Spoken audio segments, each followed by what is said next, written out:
Salut à tous, j'espère que vous allez bien. Alors aujourd'hui je voulais vous parler de confiance en soi et vraiment mes pratiques, mes bonnes pratiques de ce que je fais vraiment au quotidien quand je sens que j'ai pas confiance en moi, ce que je fais vraiment pour gagner en confiance en soi, parce qu'on en parle beaucoup mais à la fin j'ai l'impression qu'on laisse un peu les gens sur leur faim et dans leur quotidien de comment faire, c'est là où on se dit mais ok d'accord, il me manquait quelque chose. Du coup je vous en ai choisi 5, vous pouvez piocher de ceux que vous voulez et 5 c'est pas trop non plus si vous voulez combiner plusieurs d'entre eux, mais vraiment vous choisissez ce que vous voulez et j'ai hâte de savoir ce que vous faites aussi pour gagner confiance en vous ou ce que vous ajouterez en plus. Première chose, pour moi, il y a des domaines de confiance en soi, c'est pas vraiment un truc en général, il faut avoir confiance en soi de manière générale.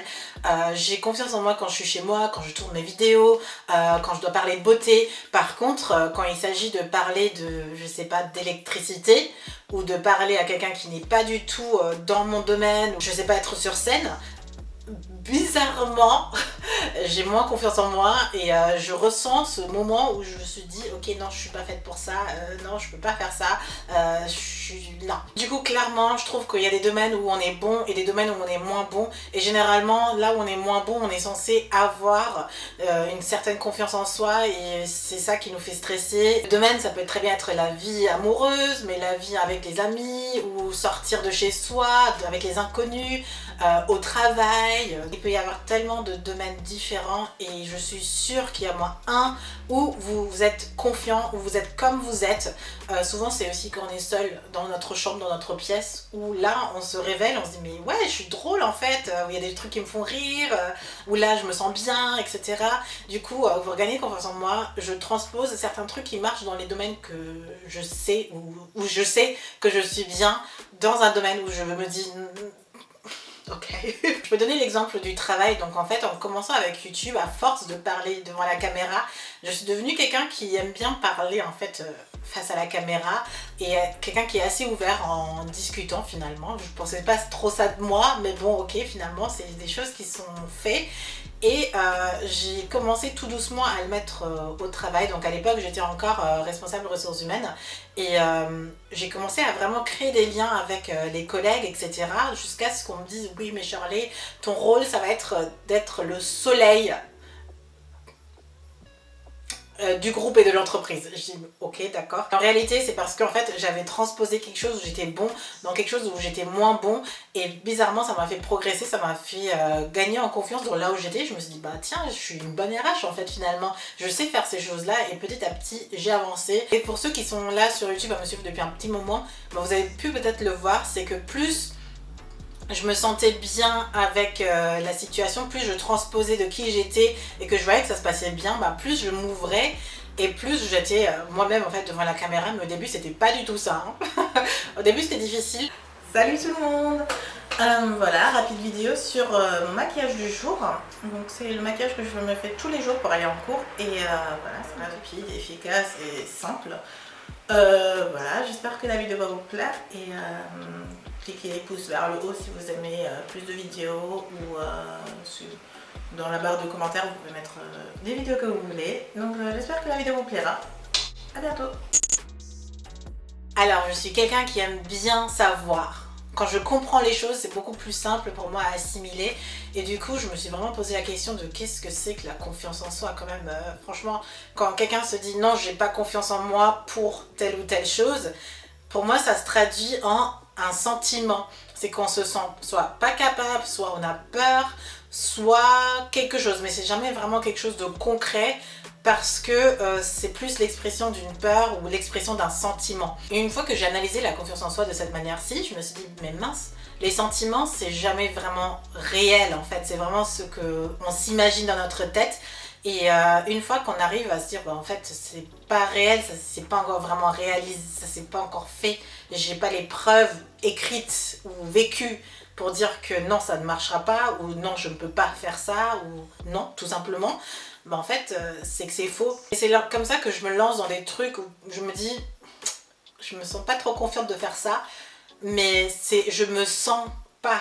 c'est pas que je ne suis pas, c'est juste que je le sens pas. Et le fait de savoir ça, c'est vraiment le pouvoir et de se dire ok bah non c'est juste un sentiment et que tout peut changer, tout peut être bien, tout peut aussi échouer, mais c'est une chance de 50-50. Soit je le fais et je réussis, soit je réussis pas, mais au moins je l'aurais fait. Vous voyez ce que je veux dire? Donc le savoir est quand même le pouvoir pour moi. Et le fait d'avoir ça clair dans sa tête, ça permet de beaucoup plus facilement assimiler la situation.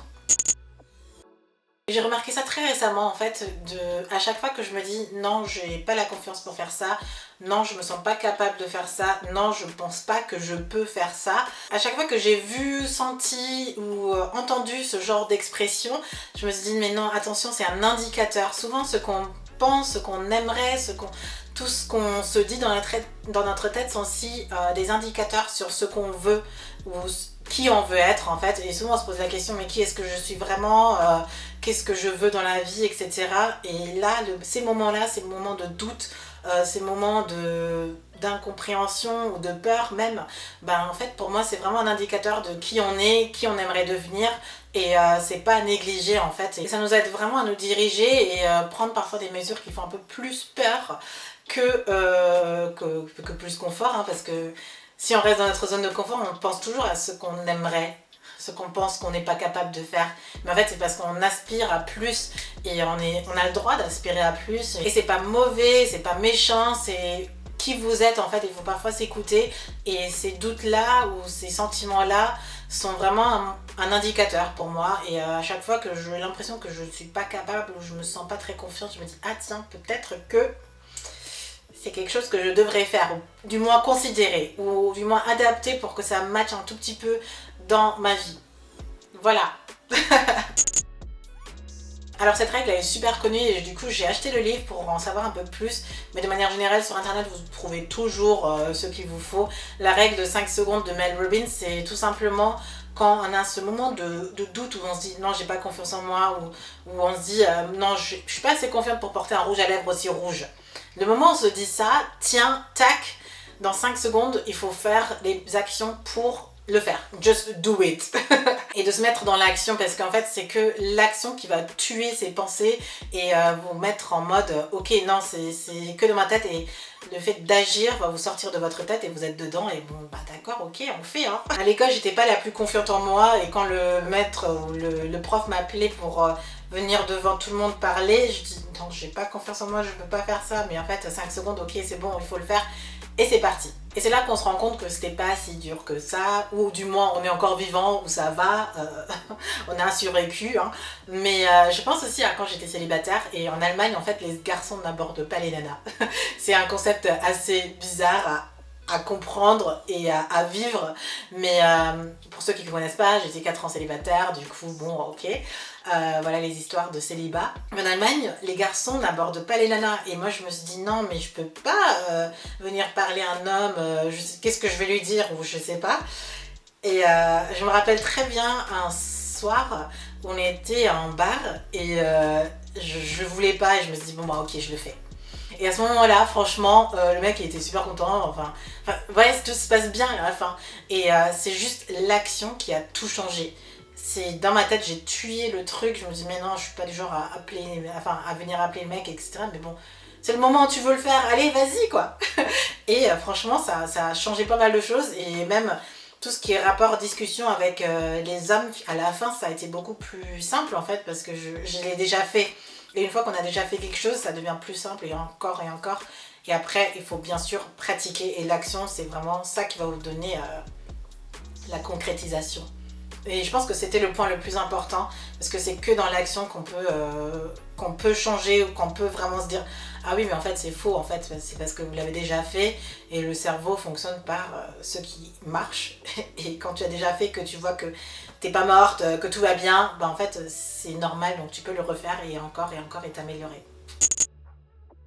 Et c'est le dernier des points, et je pense que c'est celui qui nous enlève aussi du stress, parce qu'en fait le fait de penser qu'on n'a pas confiance en soi, c'est qu'on n'est pas capable, etc. Je pense à moi, et je sais pas si c'est pareil pour vous, mais ça génère une sorte de stress ou une sorte d'oppression où on se dit oh ok d'accord, waouh quoi. Mais c'est pas un sentiment cool en fait. Donc pour déjà baisser ce niveau de stress, ce niveau je ne sais pas quoi, mais ce niveau qui monte, je le baisse en observant tout simplement les autres personnes. Souvent quand je me balade en ville ou du coup je sors, je fais une petite balade, je discute avec des personnes et tu te rends compte que tout le monde n'a pas de confiance en soi, même les stars. J'ai entendu l'autre fois Meryl Streep, c'est quand même Meryl Streep qui dit mais c'est quand que les gens vont savoir que je ne sais pas, que je ne suis pas une actrice, une bonne actrice. Je dis mais vous êtes une bonne actrice. Tout le monde à un moment donné se sent pas 100% confiante. Et quand on commence à observer les gens, tu te dis, mais ok, en fait, je suis pas toute seule dans mon truc et c'est quelque chose de normal, on peut pas tout le monde avoir confiance en soi. Je pense que la confiance en soi, c'est pas quelque chose qu'on a tout de suite et c'est quelque chose qu'on acquiert et qu'on n'a jamais vraiment totalement en fait. Vous voyez ce que je veux dire? Certes, Beyoncé a un niveau de confiance qui est beaucoup plus élevé que moi, mais même elle, je pense qu'elle n'est pas encore au maximum, donc en fait, j'ai plus qu'à avancer et peut-être elle avancera aussi, mais peut-être qu'un jour, j'avancerai comme elle et j'espère que vous voyez ce que j'ai envie de dire, mais en tout cas, c'est cette pression d'avoir confiance en soi et que c'est quelque chose qu'il faut avoir pour faire quelque chose. Certes, ok, il faut développer une certaine confiance en soi et c'est quelque chose qu'on développe, donc c'est pas quelque chose qu'on a tout de suite, on le développe. Et dans le développement, quand tu regardes autour de toi, parfois il faut rester focus, mais on peut parfois aussi regarder, tu vois que en fait tout le monde n'est pas déjà là. On est tous dans le même chemin et c'est normal, donc il faut rester dans le flow et parfois se ranger avec ceux qui vont t'aider à avancer un peu plus que les autres qui sont peut-être un peu plus derrière. Hein. J'ai une question pour vous maintenant, c'est laquelle de ces 5 points vous parle le plus et peut-être lequel vous pratiquez ou qu'est-ce que vous ajouterez si aucune ne vous a aidé. Donc n'hésitez pas à me dire ça dans les commentaires, j'ai vraiment hâte de savoir ce que vous en pensez. C'était tout pour moi aujourd'hui, ça m'a fait vraiment plaisir de vous partager vraiment ces pépites, c'était court mais au moins c'est concis et précis et si ça vous plaît, n'hésitez pas à vous abonner et de toute manière dans toutes mes vidéos je fais toujours en sorte d'avoir une petite pincée de confiance pour vous aider. Pour vous abonner, bien sûr, il y a les liens en bas, en haut, dans les tchac, un peu partout. N'hésitez pas à activer la cloche non plus pour recevoir mes vidéos. Je vous poste aussi dans la semaine quelques previews, petits messages aussi de motivation les lundis. Et qu'est-ce que je vous poste encore? Des previews, des news tout simplement. Et bien sûr les posts de motivation. Donc n'hésitez pas à activer la cloche pour recevoir tout ça. Ça me fait vraiment plaisir d'échanger avec vous et je veux vraiment vous aider à être la meilleure version de vous-même. C'est tout à fait faisable et quand on est une team c'est encore mieux. Donc voilà, moi je vous fais plein de bisous et je vous retrouve très bientôt. Bye!